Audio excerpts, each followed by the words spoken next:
What's the dream? What are you building towards? Initially, the dream was to become the largest supplier of gluten-free oats in the Southern Hemisphere, and I ticked that off last year. And Well done. yeah, in my quiet little way, Little yay. I want to dominate the industry. I already am, but I'm taking over Amazon and all those marketplaces. I have got a strategy to go into Coles Woolworths.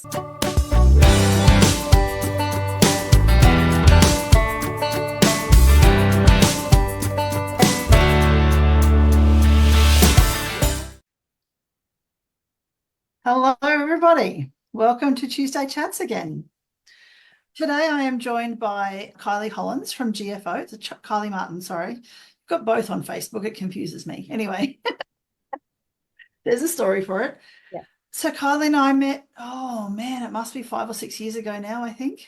It's been a while. We live quite close to each other, but hardly ever see each other because that's what happens with life and business in my world right now. But anyway, amazing human and very, very grateful for the time that we get to chat today. Kylie, could you please introduce yourself to everyone who's watching today and let them know who you are and what you do? Yes, I'm Kylie. I'm the founder of GF Oats Australia. So we are the largest suppliers of gluten-free oats in Australia. We can't call them gluten-free on our labeling, but that's what they are when we compare our product with a grain across the rest of the world. We've been going, I introduced this product to the Australian community in 2009. Took a couple of years to take off and work out how we were going to label and communicate the product. Then in 2016, we met some farmers in Western Australia because it was always my dream to swap our supply chain from the American stock, which we were getting at the time, to Australian stock. And as of a couple of years ago, we've completely done that. So our quick oats, traditional and organic, are all sourced from wandering in Western Australia, which is what you're looking at behind me. Nice. I was wondering where that photo had come from. That's really cool. Yeah. So tell me, you talked about GF oats or oats and gluten-free and the fact that you can't actually say that in terms of within a sentence in Australia. Can you give people listening a quick rundown as to what that is, how that's come about? So early indications were like back in the 1900s, late 1900s, was that oats contained gluten. They do contain a protein that upsets about 5% of celiacs. So it's not very many. They just need to do an oat challenge prior to eating our oats. However, what is actually happening is oats as a raw ingredient is naturally gluten-free, but they're contaminated through the supply chain. So wheat, rye, or barley. Oats is a rotational crop, so it's often a winter crop, and then your other crops are grown on the other part of the season. So that's where the contamination comes in. So for our particular initial growers, where we're importing from the USA, around about 2003, they started a project showing the world that oats in their natural form could be uncontaminated or gluten-free. And then by 2007, they actually became registered in the US as gluten-free, and then subsequently the UK, Canada, and many countries just flew on from that because the choices that people have in this category, which is breakfast and snacks, is very poor, high sugar, GMO corn, GMO soy, and oats is just such a nutritional product. But what they did here in Australia was put a sub clause in the labelling laws saying that you can't call anything, you can only call something gluten-free if it is gluten-free and tested as such, and or if it contains oats. So for years and years, everybody here is pretty much, except for our customers, I guess, ignored the studies overseas, and that's been the battle that we've had on how to communicate our brand to people who want it, because the gluten-free community is much larger than the celiac community, as people realize that eating gluten-free is just better for their health. Also, a lot of non-gluten-free products, some of the data coming out is that glyphosate has been much of the problem. And once people go gluten-free, they're choosing crops or ingredients that haven't been sprayed with glyphosate or Roundup, as we often know it. A lot of the stock in America is crop topped, which means that they spray it to dry the crops. As here in Australia, we can have sun-dried oats because it's harvested in December. So long-winded answer, but some changes were brought in last year, and now the Celiac Society is recommending celiacs to have pure uncontaminated oats, but they've decided that they're never going to allow us to label them gluten-free. So they're deciding what else they're going to label it as. Oh, So that's interesting. yeah, I think it's more confusing for consumers. And unfortunately, I get the backlash of that. So when you say GF Oats, our brand is Gloriously Free Oats. And when we named that product in 2009, acronyms were not really a thing, as we weren't text messaging and stuff like that. So now GF Oats becomes a bit of an issue because the gluten-free community considers that they belong to GF, but you Hmm. can't trademark GF. It's, in our case, it's gloriously free. Hmm. Yeah. And, GF is also girlfriend. Like GF is lots of things, just people associate GF and a food name with That's right. gluten free. Yeah. Yeah. And in fact, you won't find the words gluten-free on our product. There's a label called wheat-free, which just is a made-up term, made up by the Celiac Society, not by FNANS, which is our food labeling body. And that's also confusing because I feel as though I push back on this because it's not just free. Barley and rye can also contaminate oats. So we call ours wheat, rye, and barley free. You'll see that all over our website. A lot of our customers give testimonials referring to it as gluten free because we're a worldwide community. And if you Google it, you'll see gluten-free oats everywhere else around the world labeled. However, if anybody has to follow a gluten-free diet, the law is that those companies can put the words gluten-free on the packaging. And that's what that group of people should be following, not the acronyms GF, because the law says eat products that have got gluten-free on them. Yeah. So there is some education still that needs to go on after 15 years of trying to get the message across. But I mean, we're over 1,200 plus stores around Australia, New Zealand, India are talking to us, Singapore have taken some stock in. So it's just becoming a growing necessity and people are thriving. Unfortunately, some people don't do well of it with oats, and what's good for you may not be good for me. And that's the way we are.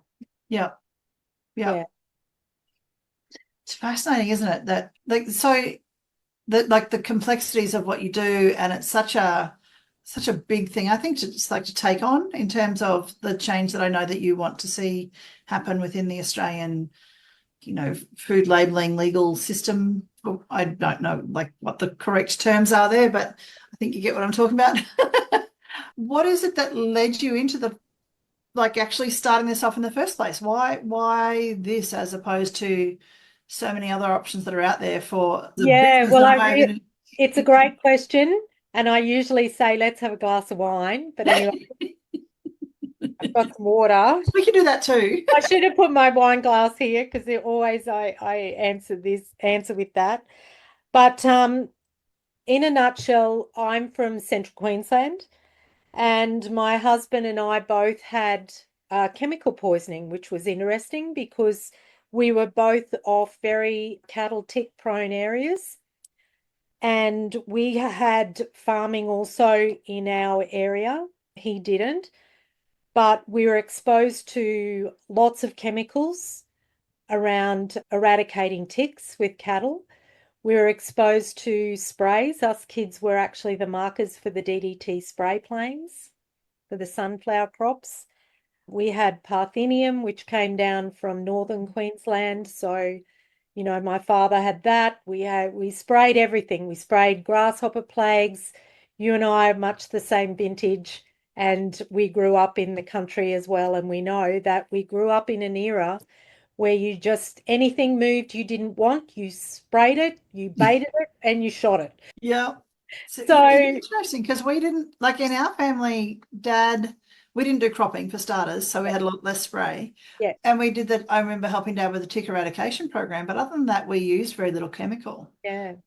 So yeah, but yes, you're right in that, if you didn't like it, you just killed it. None of this. Us kids were on the opposite end of letting the cattle out of the dip Yep. run. So you remember the cattle going through the dip Yeah. runs, coming out the other side, shaking Take themselves on. off, and we smell a chemical when we go home every day. Yeah. But nobody thought anything of it. Nobody knew. So anyway, when we had children, my two oldest ones had lots of health problems, and I couldn't breastfeed for very long. And you could only get soy milk. He was allergic to soy. We ended up down, and my husband at the time was also sick. He was a helicopter mustering pilot and was getting lots of fatigue.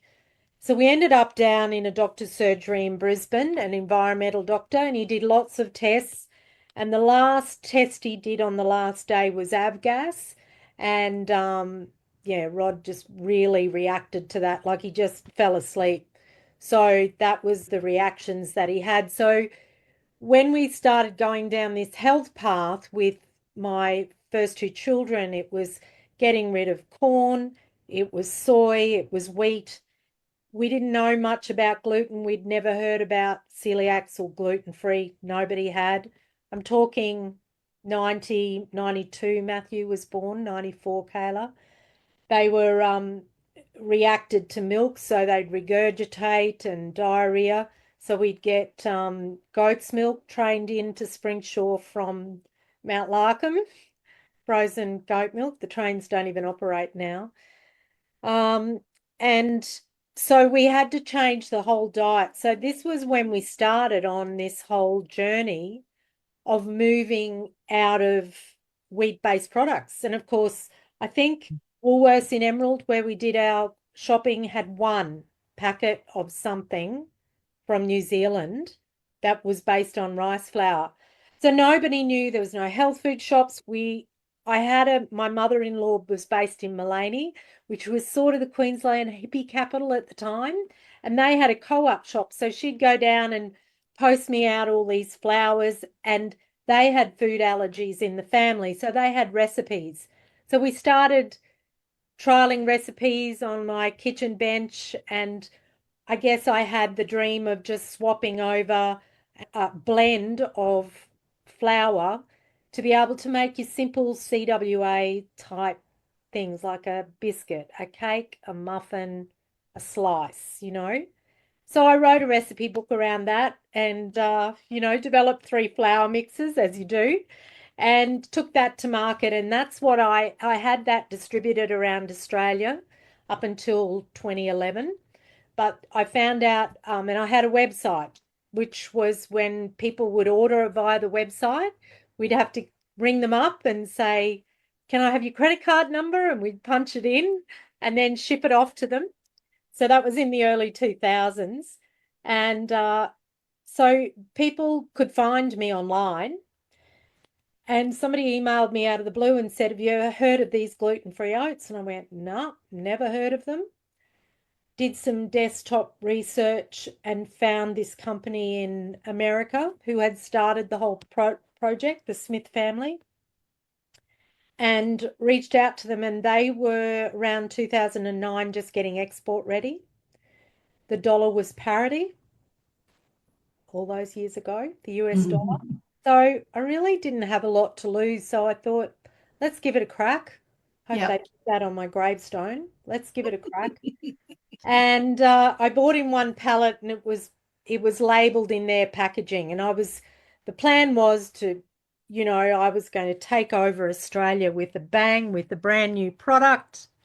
And it had barely hit the shores of Brisbane, and all the gluten-free heavy hitters started ringing me and saying, you can't bring that oats to the gluten-free shows. You can't call it gluten-free. You can't sell it because it's labeled gluten-free on the American packaging. And I went, oh, crap. What's happened here?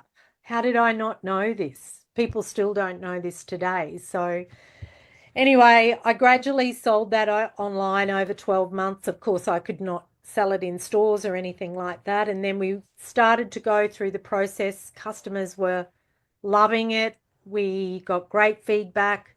So we bought it in bulk, and then we started to down pack it utilizing Endeavour Foundation, and then started to play around with the labeling and what we were going to call it and how we were going to communicate it. So I really just fell into it because I went, well, nobody else is doing this. And one of my whys, or my biggest one, is leaving a legacy. So for people on the land, leaving something for your children Mm, specifically is very much in our blood. And mm, doing things, many of my family members have been pioneers. My grandparents were the first white people in the Monto area.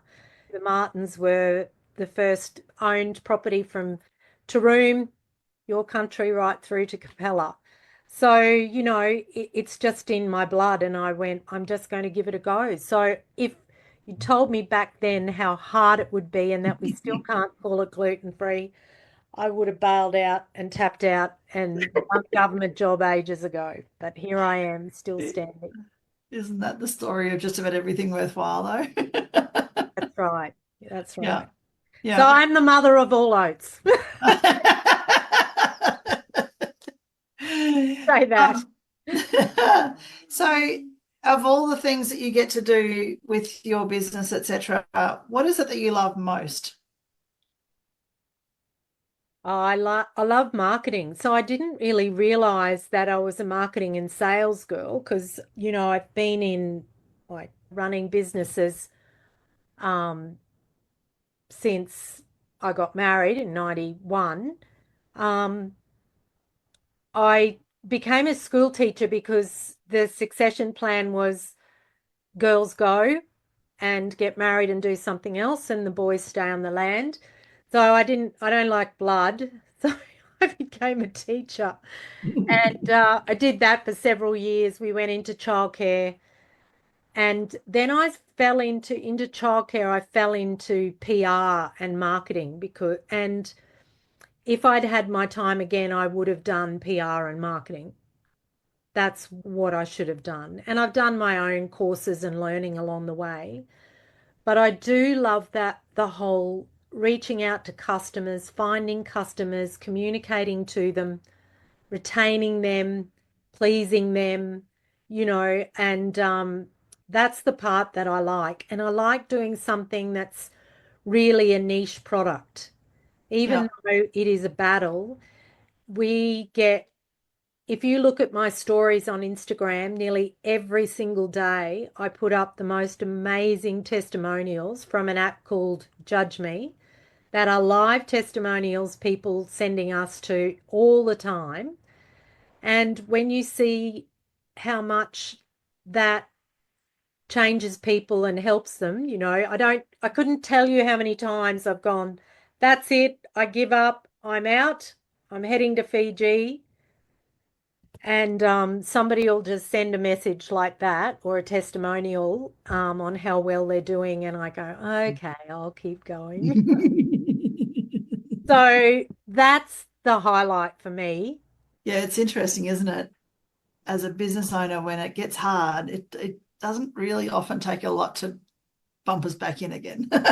Yeah, and the challenge with our business is compared to a lot of service industries and other businesses, there are so many moving parts. So, Mm, when we're buying, like I've had to learn how to trade forward trade in American dollars and to try and where can you save money?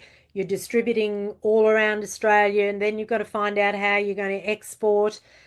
So you're importing, and then you swap out of that, and then you're getting stock across from WA. It's compliance, it's staffing, it's so many balls in the air all the time. It just takes one to drop and splat, and the dominoes can tumble. And as we know, governments aren't making it easy for Australian businesses, and all the time we're having to look at costs and when a business puts, I just like to say to viewers who watch this, when you see a product go up in price, just know mm, most businesses, the last thing they want to do is increase their price. mm, We are not multinationals at all, mm. making 1,000% profit from a gidget or a gadget. We are, food suppliers. And as you know, coming from the land, the last thing you just want a fair price for your Mm. product. Yeah. And our farmers do get premium product because these fields behind us are exclusion zones. I just put a post on Facebook with this image behind me actually because I was thinking about what I was going to share. Just saying, well, that's the home of GF Oats. So before this crop went in, there was legumes in there to put nitrogen back in the soil, the sheep stock in the off season because we rotate crops. So it's just perfect. We don't Mm, crop top. We do in the traditional and the quick oats use one spray of glyphosate for the weeds just prior to planting. And this helps with contamination from, legumes, chickpeas, whatever they've had in there before, because that will come up. And yeah. uh, and that's it. That's the only chemicals that we Mm, use. So it's, we're getting that's what India are interested in at the moment, interestingly enough, because they're looking at a lot of gluten-free oats from other parts of the country and other countries, but they're all done. This crop topping is a problem. yeah. There's lots of chemicals residual in them. Yeah. So yes, the last thing we want to do is increase price. And you can be certain that, if an increase has been passed on, it's been agonized over beforehand. Oh, yeah, and months, yes. Yeah, absolutely. So what's the thing that you dislike the most about your business or the business process? I think the outside pressures and the costs of the costs are really difficult to manage. So I am a numbers person now, but I definitely wasn't. I am the marketing chick, the Hmm. extrovert. I've had to be very much more task orientated, much more strategic. So I've seen sort of my personality change a bit over the years just by the nature of what I do. So not so happy go lucky at times because you've always got costs of cash flow, the costs of, suppliers. I was telling you about agencies. I've been a long-term customer of an agency and I've had to move and take on more responsibility because it's a big cost and they have to cover their costs like everybody else. So I guess it's that balancing, cash flow, money going in, money going out. I have got a great team at the moment and I rely on them heavily, um, which has been great so that I can get more educated about finances and not be so fearful about them. Because once you own a business, you hear the pun all the time, know your numbers. Mm. And it's just so true today as we find that our overheads are creeping up and up. I Yeah. look, well, if what else can I do that I don't have to increase price? How else can I get my product to the consumer at the cheapest price? So we can do that a lot through e-com and selling in bulk. So Yeah. even though our products you'll find across all good health food, whole food, you won't find it in Coles and Woolies because they put too much pressure on us around pricing. And I decided that I wouldn't go down that route. We're on Woolworths Marketplace. Yep. However, we're going to be on Amazon next year, which is one of my big strategy moves. Awesome. And but building up our e-commerce site to reach more customers with more products. So our 5 kgs are our biggest seller across our website. 2 kgs next. Organic is very popular. And then you start to see us, we've added granola in this year. So Hmm.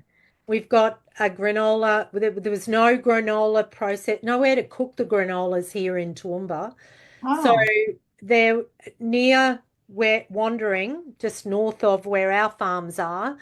Our grower found a lady who processes granola. And their oats are actually, interestingly, they're in all the Cafe 63s. yep. Yeah. So that's a Western Australian oats and granola. So Estelle and I met this year when we went over to Western Australia in winter, and I've taken on 2 of her lines through onto the e-commerce. So they've done a great job, and it just means that we can literally put a pallet of granola on the big 20-foot container truck coming across from WA. Like they do a little stop in Yep. and pick up the pallet and across they come. So it might seem as like it's a long way away, and it is, but we've sort of made the logistics so it Yeah. can piggyback off the oats. So if it was coming from South Australia, anywhere else it wouldn't be feasible.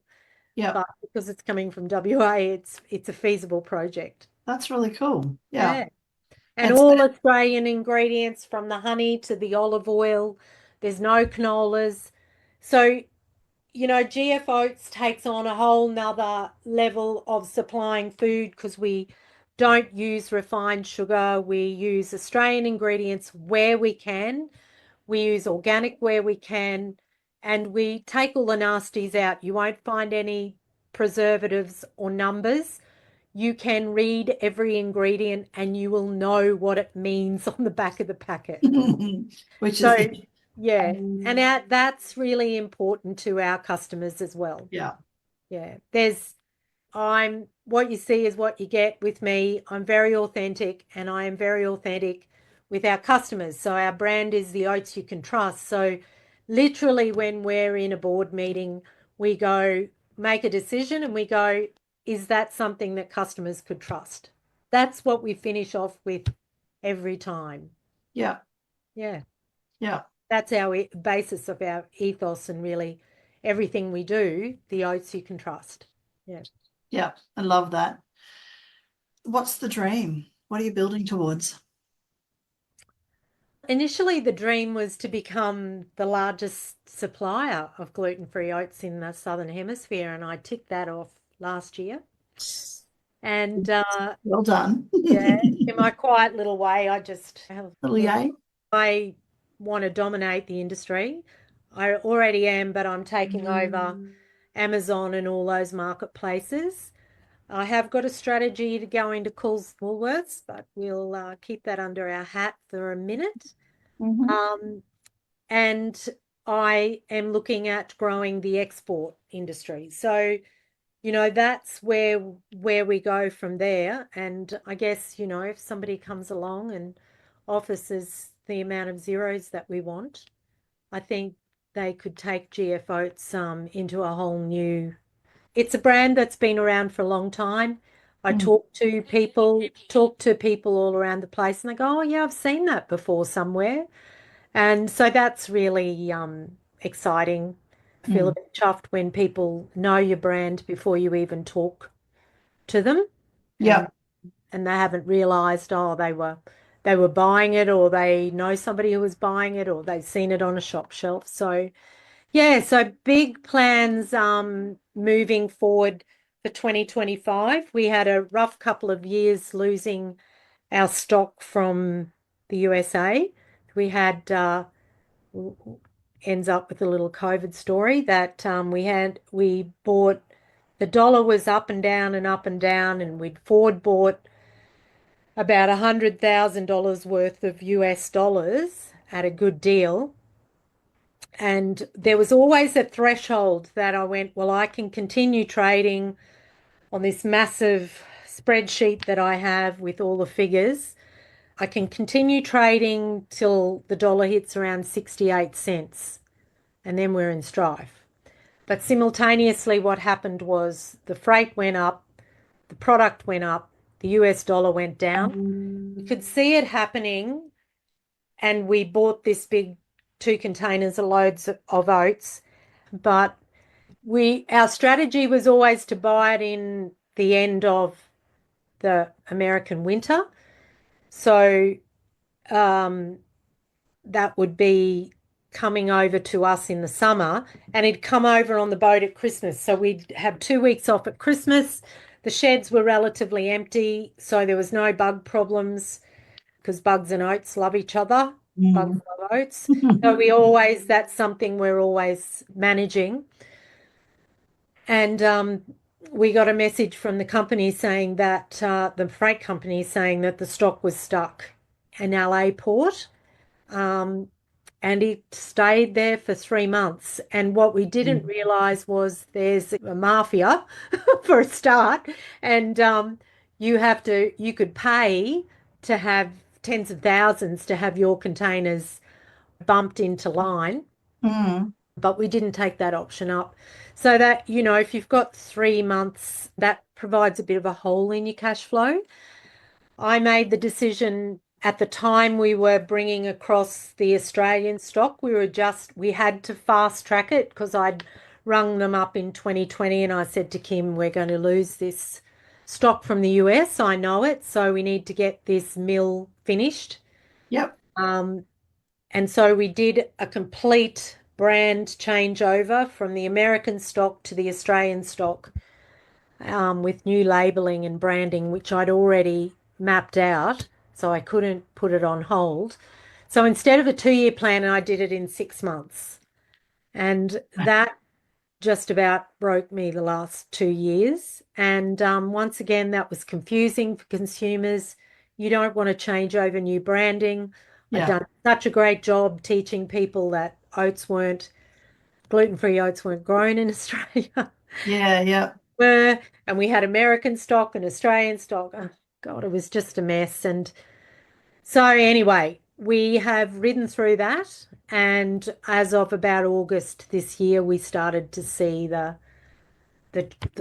trajectory going back up again and people knowing who we are. But it's just a matter of you have to hustle, and you have to hustle all the time and keep your eye on what you actually want, not so much on what's happened and what is happening, Mm. and just keep communications and relationships flourishing so that you can keep going forward and building. Yeah. Mm. Yeah, so look, much, much happier. I just had my first 4 weeks of holiday since 1991 on my own, That's amazing. and the team were fabulous. And I'm planning the next one.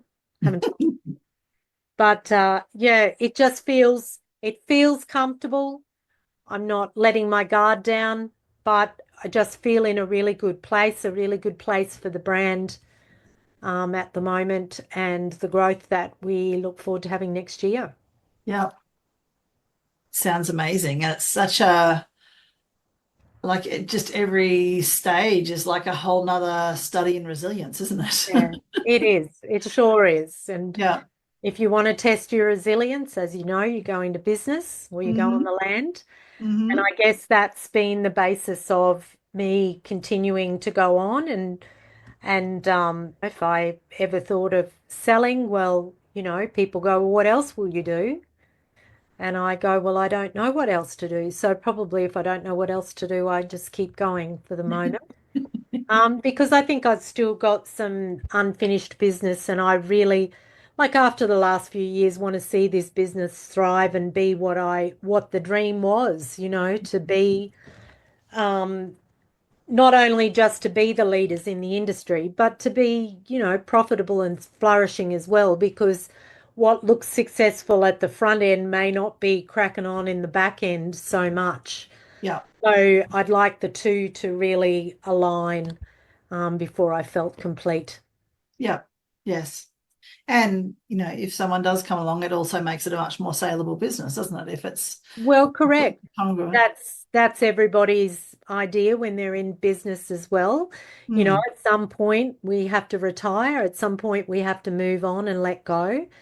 And I want GF Oats to be in a place where people want to take on the brand. So mm, everything that we do, we're in the current process of mapping out supply chains and also our supplier chain. So, mapping out all our suppliers where from A to Z and who we use for where. And like we've got 12 different freight companies and who goes to South Australia and who goes to New Zealand. And, yeah. there's just so many moving parts and tracking all the ins and outs, forecasting, working with farmers. Um, are we going to have enough oats? Like, what's going to happen if there was a drought? There's just so many moving parts. It provides a lot of sleepless nights at times. Yeah. Yeah. Yeah. I can imagine. So for those people who wanted to like find your product, what's the easiest way for them to find you? Or yeah. They go into their nearest health food store if they have the luxury of being able to go in there. And if they can't find our product in there or a fruit shop, deli, Whole Foods, please ring me, get in contact, because that's not okay.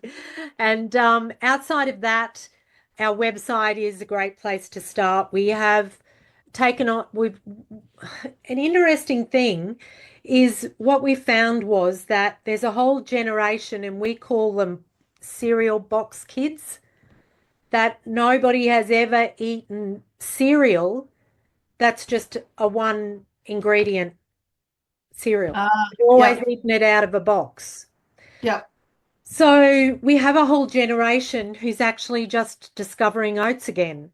Mm-hmm. Whereas I did this whole campaign this winter, and we have put a book together called Porridge for the People, an ebook, and it's got all people's memories from children, where grandma cooking the oats and all the recipes. Absolute cracker of a little ebook if you want to download them. They're all free. And we, from that, also discovered there's a whole generation of people asking us, how do you cook oats? It was our biggest question. What oats do I choose? Quick oats, organic, traditional? What's the Yeah. difference between quick oats and traditional? What's the difference between traditional and organic? So we've laid out some really cool pages, how to start, where to start. We have little starter packs that people can actually purchase for free. So that's one thing you can do. You can start with any of our little we've got muesli starter packs, we've got free samples. Just FYI, it's Black Friday this weekend. Oh, So yeah. if you are a VIP, we have a 25% discount, which we never offer, 25% off, only Black Friday, and only to our VIPs. So get on that list because I've just got a text message to send to you tomorrow with a special code. Outside of that, there'll be a site-wide sale, 20% off on the weekend and 15% off Cyber Monday. So it allows you to get some product at a really good price. And we also always have freebies. I'm always giving away samples and things like that on the site. So that's probably the best two ways to start. Yeah. And then once you're addicted, you just have to go and buy bulk. You do definitely have some of my favorite Anzac biscuits ever. Yeah. It's one of the products that it was the hardest to develop because we didn't want to use, or we couldn't use butter because our customers are also dairy free. So to work with coconut oil is extraordinarily challenging in an Australian summer because Mm, coconut melts in summer and it hardens in winter. So I guess the biggest complaint we get is they're hard in winter and they sometimes get soft in summer, but you actually can't do anything about it. It's just mm, impossible. unless we put preservatives or an ingredient in there that you don't want. And I refuse to do that. So that's the nature of like a hand developed product. And we've got that lovely collaboration with Legacy in Brisbane that we got in 2020, and we've given nearly 25,000 to them over the 4 years. And it's one of the things that are really close to my heart. So I love that Anzac biscuit. We're talking to the army as well at the moment. So that's another one we're trying to Awesome. establish next year. Yeah. Yeah, so there's always lots of balls in the air, when Mhm. you're talking to me. Yeah. But I've got to sort of remember that sometimes they bounce, and maybe today's not the day we do it, but we might do it tomorrow. Yeah. Yeah. And I think that's it's the nature of a growing business, isn't it? That, you've got your, like that, the standard repeat business, Yep, but then to be able to grow into scale, yep, often it's about, well, what's next? How can we add more value to our clients? How can we give them some more options so that they can and simplify their shopping? If you can yep, go to one place and buy your oats and your granola and your Anzac biscuits, that's three staple ingredients that are core to a lot of people's diet, yep. and they don't have to worry about whether or not it's going to make them unwell. Yeah, that's exactly right. And we can save people money on the website with subscriptions, so you get a 20% off. We're fairly flexible around starting and stopping that, but also like we got hundreds on that because it's the biggest discount you can get. Yeah. And that becomes, that's good. It's a win-win because, every day we see thousands of dollars coming in just from a subscription alone. So Mm, that's a customer we don't have to go out and find again. They found us, mm, they're happy, and we have an incredible retention rate. So when customers come to us, we have a 75% retention rate, which is extraordinary in the e-commerce section, but we're a product that people are eating. And, when yep. we're choosing food that is for us, and we know that we choose that milk or we choose that oats or we choose that beef, whatever it is, we just keep going back to that because we don't feel the reactions or the gut pain or the whatever we're experiencing, that product's good for us, and we just keep going back. And I mean, Yeah. I do it myself with my own favorite brands that I buy. And Mm, I'm going to start a bit of a series, sharing with my customers my other Australian favorite brands that I've come across that are also, extraordinary, paving the way for, like Little Tuna, who I met Kate in the AgriFutures Awards this year. First, there's no Australian grown tuna on our our supermarket shelves. I found a beautiful olive oil brand. So, shout out to all these little brands. A lot of them, we need followers that are really passionate about them, and yeah.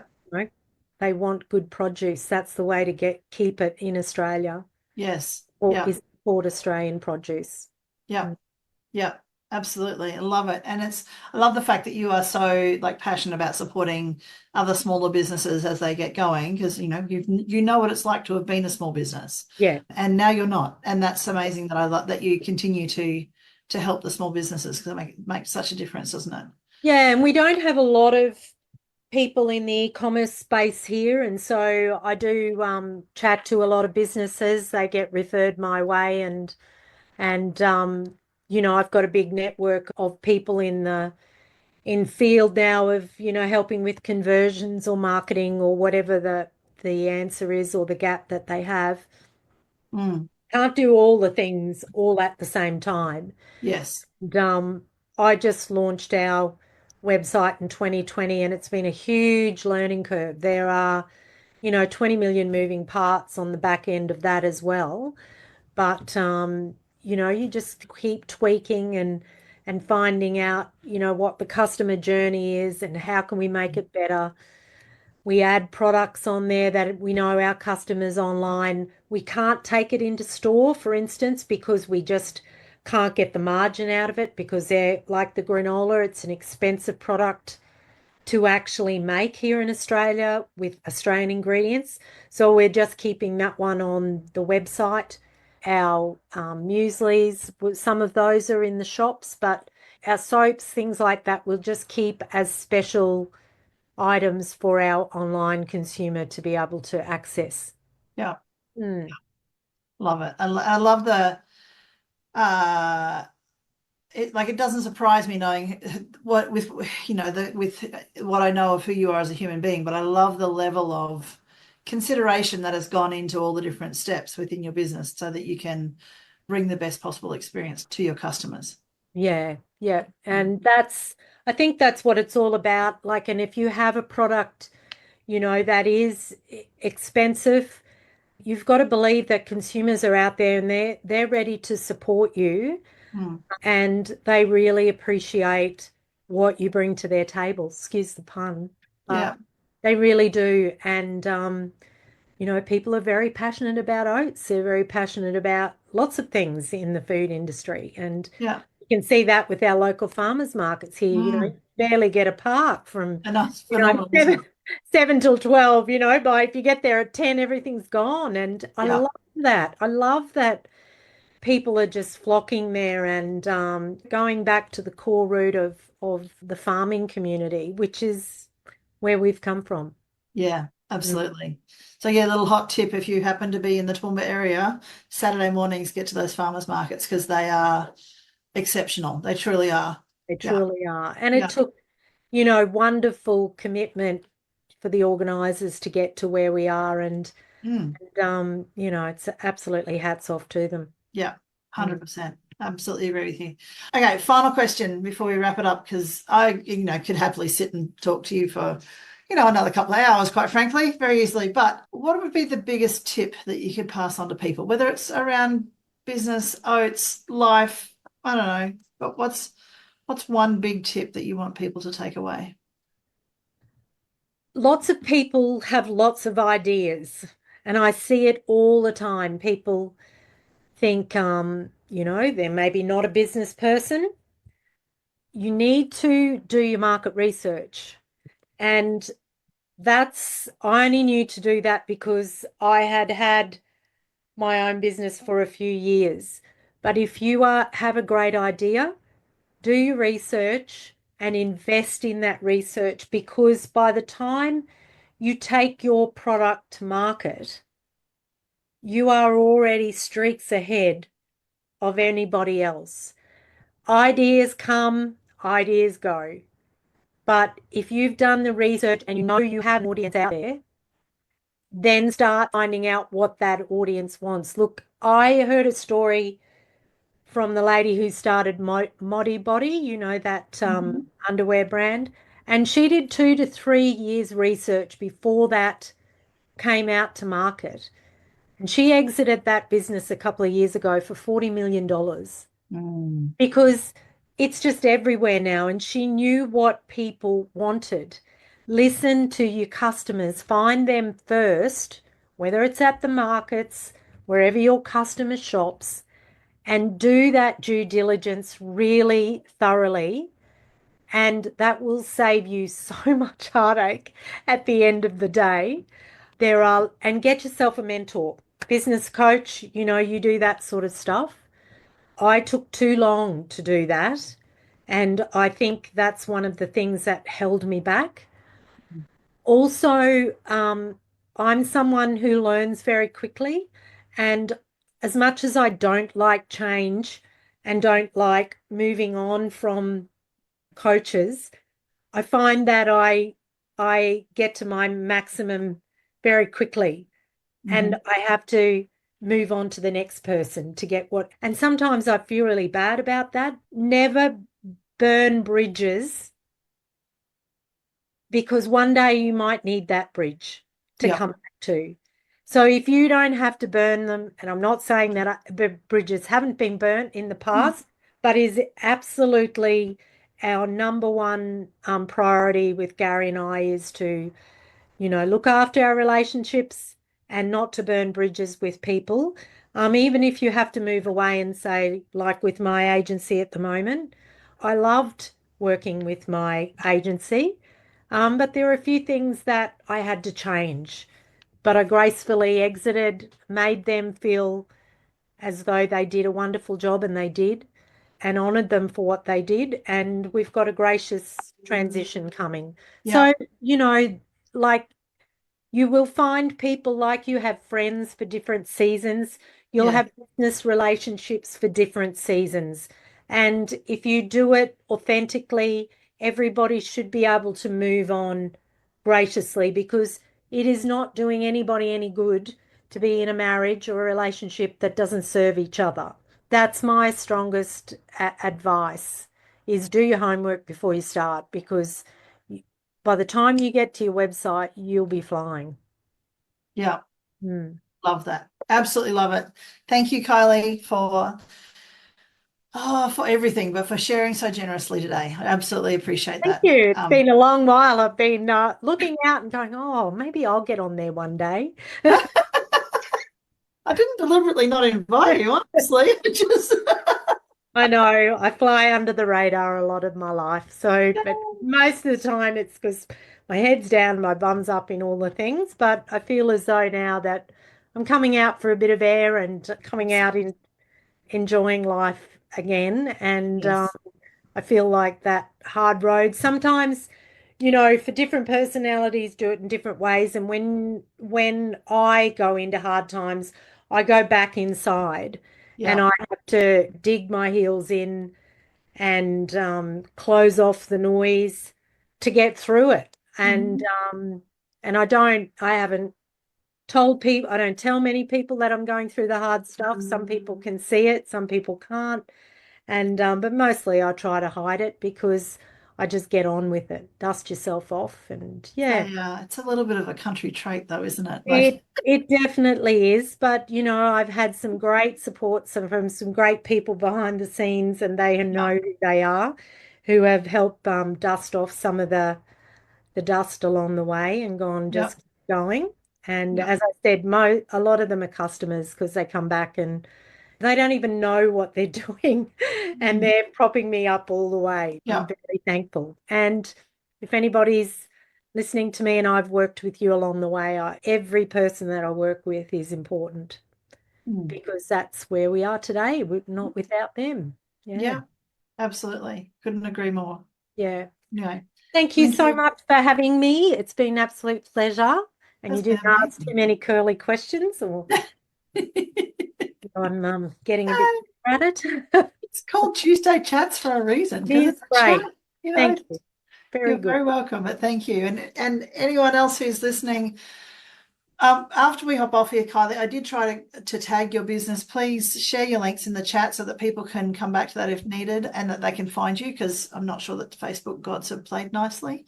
Yeah. Um, And ask any questions. I'll keep an eye out. yeah, And, yeah, tag me if I don't answer a question. I've got a lot happening in our inbox coming into the yes. Black Friday, and I'm sorry about all the pinging that's been going on.